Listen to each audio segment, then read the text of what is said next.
legato and staccato. So what is that? How do we use it in a song? Well, first of all, we need to familiarize ourselves with two different topics.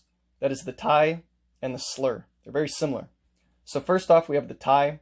This is when you're tying two notes together that are the same exact notes. They're not an octave up, they are not an octave down. If you're looking at an instrument, they're the exact same notes. So normally if we're playing two of the exact same A's, we'd be playing two A notes separated. All that happens when you tie them together is there's no longer that separation. They're tied together in sound. So now you might be wondering, why not just draw a half note instead of two quarter notes that are tied together? It's the same effect. Well, there's a reason why you would use tied notes in certain situations, and it's good to know that because of that. It might show up in a piece of music somewhere and you'll know what to do. The next one plays off of the tie, and it's a slur. You're basically still tying two notes together, but you're tying two notes together that are not the same note.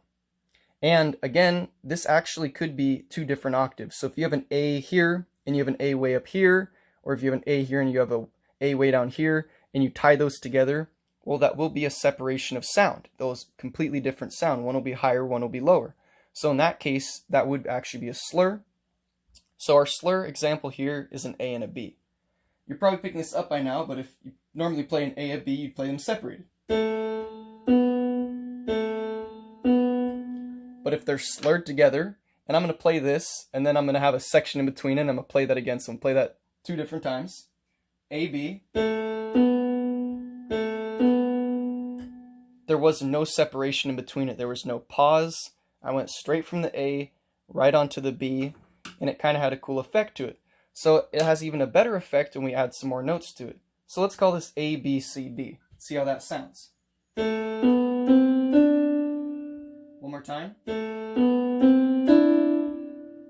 Play an extra note there, but you get the point. And then how it normally would be is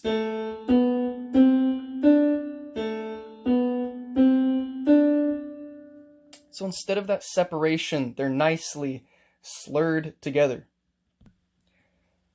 And that brings us to staccato, which is completely different than legato. And this is actually a very quick sounded note.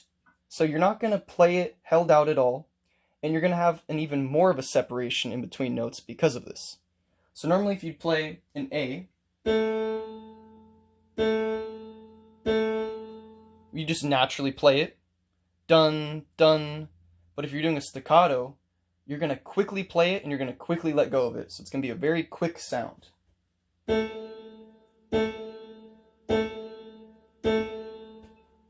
See, and if you're playing multiple of those together, it's going to create more of a separation versus if you didn't have that. So let's start with the staccato. And let's play it normally. A little more normal. Again with the staccato. And finally, we'll do a legato. So there's the differences. Last, a little bonus, we have something called a fermata. This means you hold the note longer than you regularly would. You can hold it as long as you want, as long as it is longer than the original note that is actually placed there.